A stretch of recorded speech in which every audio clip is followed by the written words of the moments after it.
আসসালামু আলাইকুম and welcome to my YouTube channel. আমি জি মামুনুল্লাহ।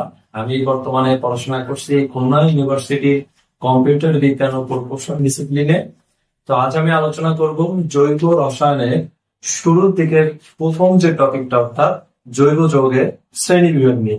তো শুরুতে তোমাদের কিছু কথাবার্তা একটু বলে রাখি। দেখো যে আমাদের জৈব রসায়নের আসলে গুরুত্ব কতটুকু আমরা একটু সেটা জানার চেষ্টা করি। দেখো মেডিকেলে আমার হচ্ছে কয়টা, কেমিস্ট্রি থেকে 25টা এমসিকিউ থাকে, জিইউ থেকে থাকে, কেমিস্ট্রি থেকে এমসিকিউ থাকে 15টা, সিকিউ থেকে 4টা। সেম ভাবে গুচ্ছতে কয়টা কেমিস্ট্রি থেকে, কেমিস্ট্রি থেকে প্রশ্ন থাকে 25টা। এখন তুমি খেয়াল করলে দেখতে পাবা যে মেডিকেলে কেমিস্ট্রির এই 25টা এমসিকিউর ভিতরে অলমোস্ট 6 থেকে 8টাই কোথা থেকে আসে, অর্গানিক কেমিস্ট্রি থেকে আসে। এরপরে তুমি যদি ঢাবির এমসিকিউ অর্থাৎ কোশ্চেন ব্যাংক অ্যানালাইসিস করে দেখো, তাহলে এমসিকিউ 15টার ভিতরে অলমোস্ট 5 থেকে 6টা এমসিকিউ তুমি কোথা থেকে পাও, 5 থেকে 6টাই তোমার কোথা থেকে আসবে, এই অর্গানিক কেমিস্ট্রি থেকে। ইভেন সিকিউ 4টার ভিতরে তুমি 2টাই কোথা থেকে পাবা, 2টাই পাবা হচ্ছে এই অর্গানিক কেমিস্ট্রি থেকে। এবং গুচ্ছ পরীক্ষার যে 25টা এমসিকিউ আছে, এই 25টা এমসিকিউর ভিতরে তুমি অলমোস্ট 7 থেকে 8টা এমসিকিউ কোথা থেকে পেয়ে যাবা, এই অর্গানিক কেমিস্ট্রি থেকে। সুতরাং আমাদের অর্গানিক কেমিস্ট্রির গুরুত্ব যে কতটুকু এটা তোমরা বুঝতেই পারছো। তো আমাদের বেশিরভাগ পোলাপান কি করে, যা বেশিরভাগ স্টুডেন্টরা এই কাজটা করে, যে দেখো যে একাডেমিক কিন্তু অর্গানিক কেমিস্ট্রি আসলে ওইভাবে জোর দিয়ে পড়াশোনা করে না, এবং যার জন্য অ্যাডমিশনে কিন্তু একটা হিউজ গ্যাপ থেকে যায়, তাই না?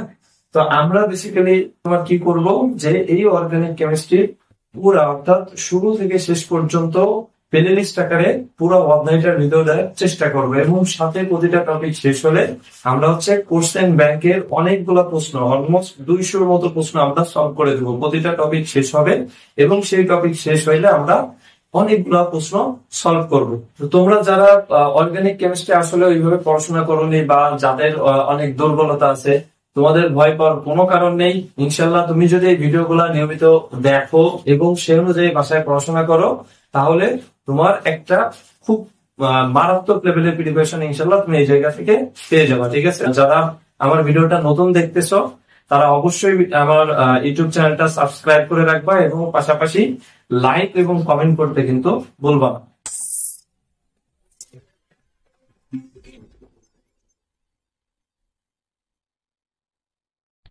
ওকে, তাহলে এখন দেখো শ্রেণী বিভাগটা আমরা একটু দেখি। প্রথম কথা, জৈব যৌগকে প্রধানত দুই ভাগে ভাগ করা হয়। একটা হচ্ছে তোমার মুক্ত শিকল, আর একটা কি বদ্ধ শিকল। এখন মুক্ত শিকল কি জিনিস, দেখো যে কার্বনের প্রান্তদ্বয় যুক্ত থাকে না, অর্থাৎ কার্বনের যে দুই প্রান্তদ্বয়, আমার একটা যৌগের যে দুই প্রান্তদ্বয়টা থাকবে, ওইটা যদি যুক্ত না থাকে তাহলে কি হবে, মুক্ত শিকল হবে। আর ওইটা যদি যুক্ত থাকে তাহলে সেটা কি হয়ে যাবে, বদ্ধ শিকল হয়ে যাবে।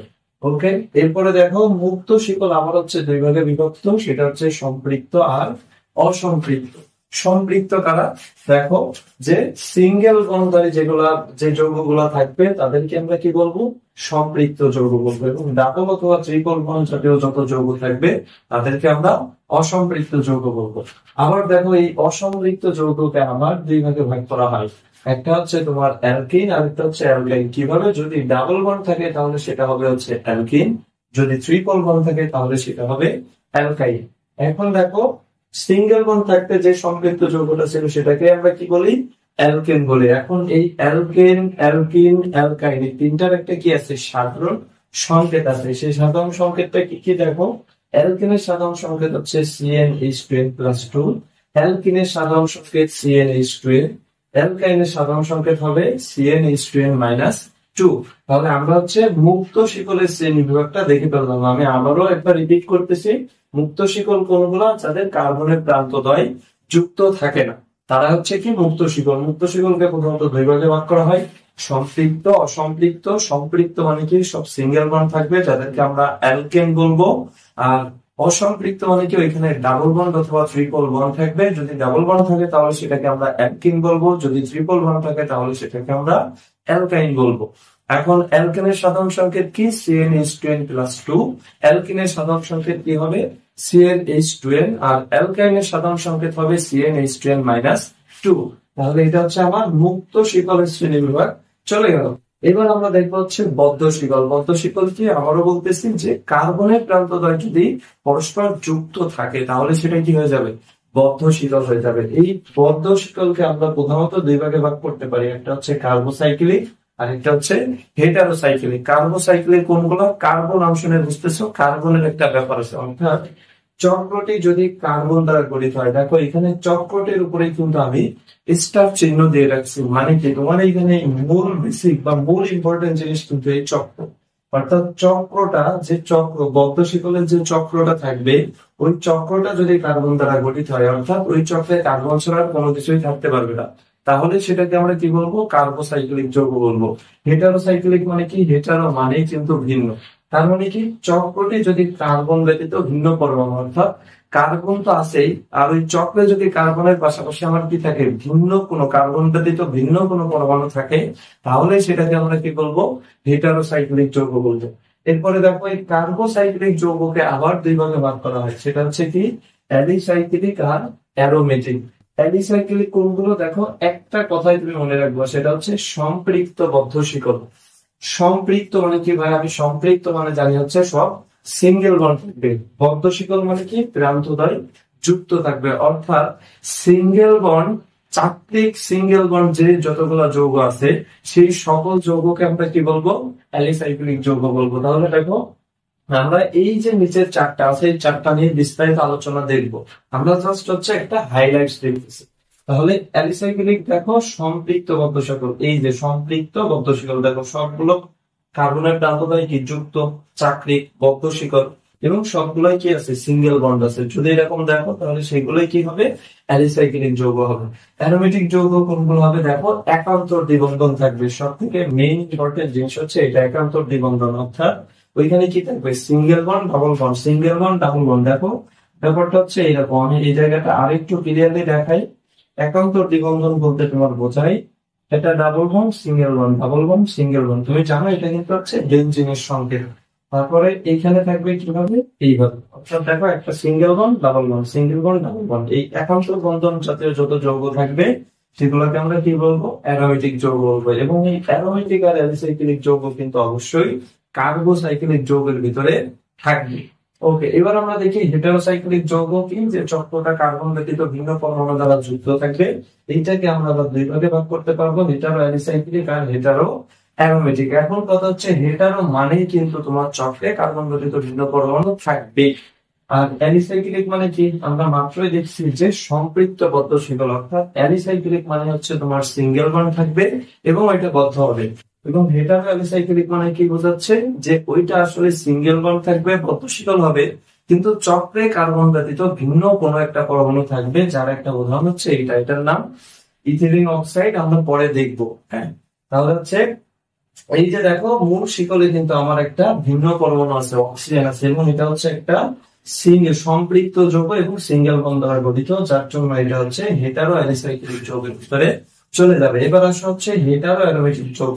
হেটারো অ্যারোমেটিক কি হবে, হেটারো মানে কি, মূল শিকলের চক্রে কার্বন ব্যতীত ভিন্ন পরমাণু থাকবে, এবং অ্যারোমেটিক মানে এখানে হচ্ছে একান্তর দ্বিবন্ধন থাকবে। অর্থাৎ দেখবা এই যৌগগুলো এরকম একান্তর দ্বিবন্ধন থাকবে, এরকম একান্তর দ্বিবন্ধন থাকবে, বুঝতে পারছো?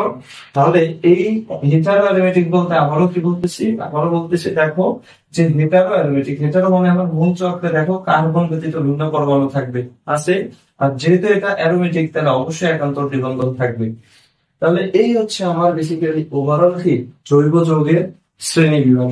আশা করি তোমরা হচ্ছে প্রাথমিক যে ধারণাটা সেটা বুঝতে পারছো। এবার আমরা কোথায় চলে যাব, আমরা এবার চলে যাব এই কার্বোসাইক্লিক হেটারোসাইক্লিকের যে চারটা আছে, এই চারটা ছয়টার বিস্তারিত আলোচনায় আমরা চলে যাব।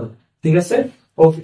এখন আমরা দেখবো হচ্ছে মুক্ত শিকলের যে তিনটা যৌগ ছিল, অর্থাৎ অ্যালকেন, অ্যালকিন, অ্যালকাইন, ওই তিনটা যৌগের একটু বিস্তারিত আলোচনা আমরা দেখি। তো আমরা কিন্তু দেখছি অ্যালকেনের সাধারণ সংকেত ছিল CnH2n+2, অ্যালকিনের সাধারণ সংকেত ছিল CnH2n, এবং অ্যালকাইনের সাধারণ সংকেত কি ছিল, CnH2n-2। তাহলে আমরা কিছু হচ্ছে যৌগ দেখি। হ্যাঁ, আমরা কিছু যৌগ দেখি। ধরো আমার যদি কার্বন সংখ্যা 1 হয়, তাহলে আমরা দেখি কার্বন সংখ্যা কত হবে, 1 হবে। যদি কার্বন সংখ্যা 1 হয় তাহলে আমরা এই সংকেত অনুযায়ী বসায় দেখি আমার যৌগটা কি আসবে। দেখো এখানে C1 হয়ে যাবে, C1 আর হাইড্রোজেন এখানে কি হবে, এর ভ্যালু 1 হবে। তাহলে 1 করলে 2 আর প্লাস অর্থাৎ 4 মানে কি হাইড্রোজেন হবে কয়টা, 4টা। অর্থাৎ কার্বন সংখ্যা 1 হলে আমার অ্যালকেনটা হবে হচ্ছে CH4, যেটাকে আমরা কি বলি, মিথেন বলি। ওকে, এরপরে দেখো এইখানে কি হবে, যে আমরা C এর ভ্যালু 1 বসালাম, H এর ভ্যালু কত 1 বসালাম, তাহলে CH2 দাঁড়াচ্ছে। আচ্ছা বলো CH2 কি কোনো যৌগ হতে পারে? কার্বনের যোজনী তো 4, এইখানে তো কোনোভাবেই কি কার্বনের যোজনী 4 হচ্ছে না। তার মানে কি এই যৌগটা কিন্তু আসলে পসিবল না। তার মানে কি, তার মানে হচ্ছে এক কার্বন বিশিষ্ট আসলে অ্যালকেন বা অ্যালকাইন যেটাই বলো সেটা সম্ভব না। তাহলে আমরা বলতে পারি যে এক কার্বন বিশিষ্ট অ্যালকেনও সম্ভব হয় না, অ্যালকাইনও সম্ভব হয় না। বুঝতে পারছো? এবার আসলে আমরা একটু 2 কার্বন বিশিষ্ট দেখি। অর্থাৎ কার্বন সংখ্যা যখন 2 হবে তখন আবার এটা কি হবে, দেখো C2 হয়ে যাবে। আর হচ্ছে এইচ এর ভ্যালু যদি 2 বসাই, 4 প্লাস 2 6, অর্থাৎ C2H6 এ দাঁড়াবে। এটাই যদি আমরা একটু ভেঙে দেখি তাহলে এটাকে লেখা যায় CH3। এটাই কি, এটা হচ্ছে আমার ইথেন। আমরা নামকরণে দেখবো এই যৌগগুলো প্রত্যেকের নামকরণ আমরা খুব সুন্দর করে দেখবো। তারপরে দেখো যে এইটা যদি আমার 2 হয় তাহলে কি হবে, আমরা বলতে পারি এটাকে লেখা যায় C2 আর এখানে যদি 2 বসাও তাহলে হয়ে যাবে H4। এটাই কিন্তু আমার সেই ইথিন, C2H2 ডাবল বন্ড থাকবে যেহেতু এটা অ্যালকিন, তাই না? আচ্ছা, এবার যদি 3 কার্বন হয় তাহলে কি হবে, দেখো এখানে 2 কার্বন বিশিষ্ট অ্যালকাইন কি হবে, দেখো যে C2 হবে আর এইচ এর ভ্যালু যদি 2 বসাও, 4 থেকে 2 বাদ দিলে 2 থাকবে, অর্থাৎ C2H2 হবে। এখন দেখো C2H2 মানে কি, এটাই কিন্তু সে আমার ইথাইন বা এটার নাম হচ্ছে কি অ্যাসিটিলিন। আমরা নামকরণ করবো তখন এই প্রত্যেকের নাম আমরা দেখবো। আমরা আরেকটা কার্বন বিশিষ্ট যৌগ দেখি। যদি কার্বন সংখ্যা 3 হয় তাহলে কি হবে, দেখো এটা হয়ে যাবে C3H8 এবং এই যৌগটা বেসিক্যালি লেখা যায় CH3CH2CH3। এটার নাম কি, এটার নাম হচ্ছে প্রোপেন। এখানে কি লেখা যাবে, দেখো C3 হইলে H কত হয়ে যাবে, H হয়ে যাবে 6 এবং এই যৌগটা কেমন হবে, যৌগটা হবে CH3CH ডাবল বন্ড CH2। এটা কি, এটা হচ্ছে প্রোপিন বা প্রোপ1ইন প্রোপিন। ওকে, এবার দেখো যদি এটা হয় তাহলে কি হবে, C3 আর হচ্ছে তোমার এখানে হয়ে যাবে H4 হয়ে যাবে। তাহলে আমরা একটু দেখি কেমন হবে। এটা হবে হচ্ছে CH3 ট্রিপল বন্ড CH। এই যে আমার যৌগটা দাঁড়ায় গেল। তার মানে আমরা দেখলাম কার্বন সংখ্যা যদি 1 হয় তাহলে কিন্তু আমার অ্যালকিন বা অ্যালকাইন কোনোভাবেই পসিবল নয়। বাকি 2 কার্বন থেকে বেসিক্যালি আমার অ্যালকিন আর অ্যালকাইন শুরু হবে এবং এই অনুযায়ী বাড়তে থাকবে। আশা করি তোমরা এটা বুঝতে পারছো। তাহলে আমরা পরেরটাতে চলে যাই। এবার আমরা বদ্ধ শিকলটা দেখবো। দেখো বদ্ধ শিকল কি জিনিস আমরা আগেও দেখছি, কার্বনের প্রান্তদ্বয় যদি যুক্ত থাকে তাহলে আমরা বদ্ধ শিকল বলবো। এবং এই বদ্ধ শিকলকে কিন্তু আমরা 2 ভাগে ভাগ করছিলাম, একটা ছিল আমার কার্বোসাইক্লিক আর একটা হেটারোসাইক্লিক। তো কার্বোসাইক্লিক কোনটা, দেখো যে 4টি কার্বন দ্বারা যদি গঠিত হয় তাহলে সেটাকে আমরা কি বলবো, কার্বোসাইক্লিক বলবো। এবং এই কার্বোসাইক্লিকের কিন্তু 2টা শ্রেণীবিভাগ ছিল, সেটা কি, সেটা হচ্ছে অ্যালিসাইক্লিক আর অ্যারোমেটিক। আমরা অ্যালিসাইক্লিকটা দেখি যে অ্যালিসাইক্লিক কি জিনিস, গঠনের দিক থেকে সাইক্লিক কিন্তু ধর্মের দিক থেকে কেমন, সম্পৃক্ত বা অ্যালকেনের মতো। তার মানে এই কথাটাই কিন্তু তোমার এক কথায় লিখছিলাম যে সম্পৃক্ত সম্পৃক্ত বদ্ধ শিকল বা সম্পৃক্ত চাকরিক যৌগের মতো, তাই না? ওরা গঠনের দিক থেকে কেমন থাকবে, গঠনের দিক থেকে সাইক্লিক বা চাকরিক থাকবে আর ধর্মের দিক থেকে থাকবে অ্যালিফেটিকের মতো। ওকে, তাহলে দেখো উদাহরণগুলো কি কি হতে পারে। যেমন আমি বলছিলাম যদি আমার 3টা কার্বন বিশিষ্ট যৌগ থাকে, দেখো প্রত্যেকেই কিন্তু যুক্ত, এটা একটা বদ্ধ শিকল। এবং এখানে কয়টা হাইড্রোজেন হবে, 2টা, কারণ কার্বনের 2টা হাত পূর্ণ হয়ে গেছে। কার্বনের যেহেতু 4 ভাগ থাকে তাহলে এখানে 2টা হাইড্রোজেন হবে, এইখানে 2টা হাইড্রোজেন হবে, এখানে 2টা হাইড্রোজেন হবে। এই যৌগটার নাম কি, এই যৌগটার নাম হচ্ছে সাইক্লো, এই যৌগটার নাম হচ্ছে সাইক্লোপ্রোপেন। সাইক্লোপ্রোপেন। আচ্ছা, আমার যদি চক্রিক কোনো যৌগ থাকে তাহলে তার নামের আগে কি হয়ে যায়, সাইক্লো শব্দটা যোগ হয়ে যায়, এবং যেহেতু এটা 3 কার্বন বিশিষ্ট তাহলে এটার নাম হবে সাইক্লোপ্রোপেন। সেম ভাবে দেখো, এই সাইক্লোপ্রোপেনকে কিন্তু আমরা এইভাবে প্রকাশ করছিলাম, এই ত্রিভুজ আকারে। যদি কোথাও দেখো এটা হচ্ছে আমার কি, সাইক্লোপ্রোপেন। এরপর কি থাকতে পারে, সাইক্লোবিউটেন থাকতে পারে। দেখো যে এরকম 4টা কার্বন থাকবে, প্রত্যেকে সিঙ্গেল বন্ড দ্বারা যুক্ত থাকবে। তাহলে এটাকে আমরা কি বলবো, এটাকে বলবো হচ্ছে আমরা সাইক্লোবিউটেন। Cyclo cyclobutane. ওকে, তাহলে এই সাইক্লোবিউটেনকে কিন্তু এইভাবে প্রকাশ করা হয়, যেটা আমরা প্রথমে দেখছিলাম, যে এরকম যে তোমার একটা যৌগ দেখো সিঙ্গেল বন্ড এবং পরস্পর যুক্ত, সেটাকে আমরা কি বলবো, সাইক্লোবিউটেন বলবো। ঠিক আছে, 5 কার্বন বিশিষ্ট হলে কি হয় সেটা একটু দেখি। 3, 4, 5। দেখো 5 কার্বন যদি এইভাবে সিঙ্গেল বন্ড দ্বারা যুক্ত থাকে, এখন প্রতিটা কার্বনে দেখো 2 ভাগ পূর্ণ হয়েছে, তার মানে কি এখানে 2টা করে হাইড্রোজেন থাকবে, প্রতিটা কার্বনে 2টা করে হাইড্রোজেন থাকবে। তাহলে এই যৌগটাকে আমরা কি বলবো, এই যৌগটাকে বলবো সাইক্লো। 5 কার্বন বিশিষ্ট যেহেতু, তাহলে পেন্টেন, এটাকে বলবো কি cyclopentane. Cyclopentane. Okay, এই যৌগটাই কিন্তু তোমার এই গাঠনিক ভাবে এইগুলো দেওয়া থাকতে পারে। এটা হচ্ছে কি আমার সাইক্লোপেন্টেন। আমরা কার্বোসাইক্লিকের অ্যালিসাইক্লিকটা দেখলাম। আমরা জানি কার্বোসাইক্লিককে 2 ভাগে ভাগ করা হয়, অ্যালিসাইক্লিক আর হচ্ছে কি অ্যারোমেটিক। আমরা অ্যালিসাইক্লিকটা দেখছি, এবার হচ্ছে আমরা অ্যারোমেটিকটা দেখবো। আচ্ছা দেখো, অ্যারোমেটিক যেটা আছে, অ্যারোমেটিকের মেইন যে বৈশিষ্ট্য কোনটা, সেটা হচ্ছে কি একান্তর দ্বিবন্ধন থাকবে। তাহলে অ্যারোমেটিকের আমরা যদি উদাহরণ দেখি কেমন ভাবে, দেখো যে আমরা প্রথমে বেনজিনের উদাহরণটা দেখি, যে 3, 4, 5। এটা হচ্ছে কি যে double bond single bond, double bond single bond, double bond single bond. এখন দেখো প্রতিটা কার্বনে কিন্তু 3 ভাগ অলরেডি পূর্ণ হয়ে গেছে।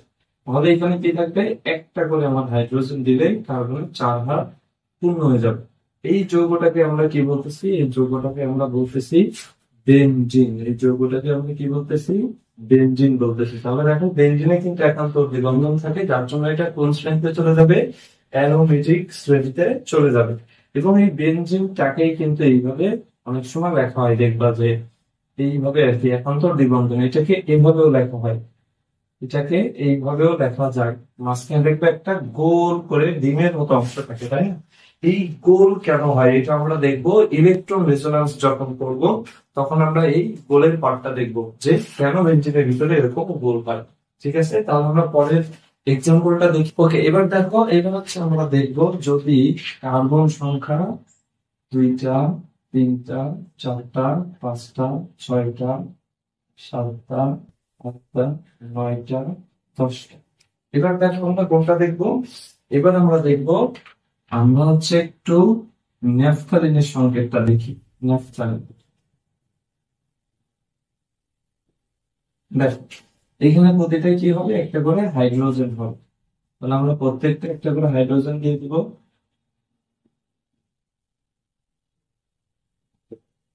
আচ্ছা, এবার দেখো মাঝখানে 2 কার্বনে কেন হাইড্রোজেন হয়নি, কারণ কি এই কার্বনের কিন্তু 4 হাত পূর্ণ হয়ে গেছে, এই জন্য এই মাঝের এই 2 কার্বনটাতে কি হয়নি, হাইড্রোজেন হয়নি।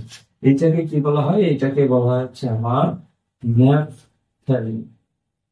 এটাকে বলা হয় ন্যাফথালিন। এবং এই যৌগটাকে তুমি এইভাবেও দেখতে পারো, যে দেখো 2টা বেনজিন বলয় যদি পরস্পর যুক্ত থাকে, তাহলে সেটাকে কি বলা হয়, ন্যাফথালিন বলা হয়। ঠিক আছে, সেম ভাবে তোমার যদি এরকম 3টা বেনজিন বলয় যুক্ত থাকে, 1টা, 2টা, 3টা, 3টা বেনজিন বলয় যদি এইভাবে যুক্ত থাকে, তাহলে সেটাকে কি বলা হবে, সেটাকে বলা হবে অ্যানথ্রাসিন। অ্যানথ্রাসিন। ওকে, এবার দেখো আমরা এক্সট্রা আরেকটা ইনফরমেশন এখানে দেখে রাখবো, সেটা হচ্ছে কি গাঠনিক সংকেত, আণবিক সংকেতটা কি হবে। দেখো বেনজিনে কয়টা কার্বন আছে, 1, 2, 3, 4, 5, 6, 6টা কার্বন আছে। তাহলে আমরা লিখলাম C6। হাইড্রোজেন কয়টা আছে, 1, 2, 3, 4, 5, 6টা। তাহলে C6, এই 6টা বিশেষ সংকেত, এটা হচ্ছে আমার বেনজিনের সংকেত। এটার যদি সংকেত দেখি, দেখো কার্বন আছে কয়টা, 1টা, 2টা, 3টা, 4টা, 5টা, 6টা, 7টা, 8টা, 9টা, 10টা, অর্থাৎ কার্বন আছে 10টা, হাইড্রোজেন কয়টা আছে দেখো, 1 2 3 4 5 6 7 8, 8টা হাইড্রোজেন আছে। তাহলে C10H8 এটা কিসের সংকেত? এটা হচ্ছে আমার, এটা ন্যাফথলিনের সংকেত। অ্যান্থ্রাসিনে কি হবে দেখো, অ্যান্থ্রাসিনে তুমি যদি কার্বন সংখ্যা কাউন্ট করো 1 2 3 4 5 6 7 8 9 10 11 12 13 14টা কার্বন থাকবে এবং কয়টা হাইড্রোজেন থাকবে? 1 2 3 4 5 6 7 8 9 10টা হাইড্রোজেন থাকবে, 10টা হাইড্রোজেন থাকবে। তাহলে এই হচ্ছে আমার অ্যারোমেটিক যৌগগুলো আমরা দেখলাম। আমরা এতক্ষণ কি দেখছি দেখো, যে আমরা অ্যালিসাইক্লিক আর হচ্ছে অ্যারোমেটিক অর্থাৎ কার্বোসাইক্লিকের যে দুইটা পার্ট ছিল, ওই দুইটা পার্ট আমরা দেখছি। এখন আমরা দেখবো হেটারোসাইক্লিক এবং হেটারোসাইক্লিকের যে দুইটা শ্রেণী আছে সেই দুইটা। ওকে, তাহলে আমরা এখন কোনটা দেখবো দেখো, যে হেটারোসাইক্লিক যৌগের যে দুইটা শ্রেণী বিভাগ ছিল, হেটারো অ্যালিসাইক্লিক আর কি হেটারো অ্যারোমেটিক। আমরা এখন হেটারো অ্যালিসাইক্লিকটা দেখবো। এখন দেখো অলরেডি অ্যালিসাইক্লিক কি জিনিস আমরা কিন্তু দেখছি, যে গঠনের দিক থেকে সে হবে হচ্ছে সাইক্লিকের মতো, কিন্তু ধর্মের দিক থেকে কি হবে? সম্পৃক্ত অ্যালিফেটিকের মতো, অর্থাৎ চাকতিক হবে এবং সিঙ্গেল বন্ড থাকবে। যেহেতু এটা হেটারো অ্যালিসাইক্লিক, হেটারো মানে আমরা জানি চক্রে কার্বন ব্যতীত ভিন্ন পরমাণু থাকবে। তার মানে কি, এটা হচ্ছে আমার চক্রাকার হবে, চক্রে কার্বন ব্যতীত ভিন্ন পরমাণু থাকবে এবং সেটা সিঙ্গেল বন্ড হবে। তাহলে এটার এক্সাম্পল কি আছে দেখো, এটার একটা এক্সাম্পল আছে, সেটা হচ্ছে এইটা। এটার একটা এক্সাম্পল আছে এইটা, সেটা এটাকে কি বলা হয়? এটাকে বলা হয় হচ্ছে ইথিলিন অক্সাইড। ইথিলিন অক্সাইড, অথবা এটাকে বলা হয় ইপোক্সি ইথেন। Epoxy ethane. তাহলে আমরা হেটারো অ্যালিসাইক্লিকের মানে একটাই যে উদাহরণ সেটা আমরা দেখছি। এটাকে তোমার অনেক সময় এইভাবে লেখা থাকতে পারে, যে দেখবে একটা অক্সিজেন থাকবে এবং এই ত্রিভুজাকারে এইভাবে যুক্ত থাকবে। বুঝতে পারছো? আচ্ছা, এখন আমরা কোনটা দেখবো? হেটারো অ্যারোমেটিক যৌগটা দেখবো। তাহলে অ্যারোমেটিক যৌগ কি জিনিস আমরা অলরেডি দেখছি। হেটারো অ্যারোমেটিক মানে কি, আমার চক্রে জাস্ট কি থাকবে? একটা কার্বন ব্যতীত ভিন্ন পরমাণু থাকবে, জাস্ট এইটুকুই। তাহলে দেখো এক্সাম্পল কি কি হইতে পারে। যদি আমার 4 কার্বন বিশিষ্ট ও থাকে, এরকম একটা যৌগ থাকতে পারে। এখানে আমার হাইড্রোজেন হবে একটা, হাইড্রোজেন হবে একটা একটা একটা। এই যৌগটাকে কি বলা হয়? এই যৌগটাকে বলা হয় ফিউরান। এই যৌগটাকে বলা হয় ফিউরান। এই যৌগটাই তোমার এইভাবে লেখা থাকতে পারে, যে দেখবা এরকম থাকবে, এখানে কি থাকবে? ও থাকবে এবং এখানে ডাবল বন্ড, এবং প্রতিটা কর্নার মানে তোমার বোঝাচ্ছ এখানে একটা করে কার্বন পরমাণু আছে। এরপর আর কি থাকতে পারে? আর থাকতে পারে হচ্ছে তোমার এস থাকতে পারে। যদি এস থাকে তাহলে সেটা কি হয়ে যাবে? এখানে একটা হাইড্রোজেন হবে, হাইড্রোজেন হবে, হাইড্রোজেন হবে, হাইড্রোজেন হবে। এস থাকলে সেটার নাম হয়ে যাবে থায়োফিন, সেটার নাম হবে থায়োফিন। এবং এই যৌগটাই দেখো তোমার এইভাবেও কিন্তু থাকতে পারে, এই যৌগটা এইভাবেও থাকতে পারে। ওকে, এরপরে কি থাকতে পারে? 4 কার্বন বিশিষ্ট এন থাকতে পারে, 4 কার্বন বিশিষ্ট এন থাকতে পারে। 4 কার্বন বিশিষ্ট এন যদি থাকে তাহলে এই যৌগটার নাম কি হবে? এই যৌগটার নাম হবে পাইরো। এই যৌগটার নাম হবে পাইরো। এবং এই যৌগটাই তোমার এইভাবেও কিন্তু লেখা থাকতে পারে। বুঝতে পারছো? এরপর আরেকটাই যৌগ আছে, সেটা কি, যে আমার 5 কার্বন বিশিষ্ট এন থাকতে পারে। 5 কার্বন বিশিষ্ট এন থাকতে পারে। 5 কার্বন বিশিষ্ট এন যদি থাকে, মনে রাখবা 5 কার্বন বিশিষ্ট এন যেটা আছে সেখানে কিন্তু নাইট্রোজেনের সাথে এই বাম পাশের কার্বনে ডাবল বন্ড দ্বারা যুক্ত থাকে। তাহলে আমরা এখানে একটা করে হাইড্রোজেন দিয়ে দিই, একটা করে যদি হাইড্রোজেন দিয়ে দিই তাহলে কি হবে?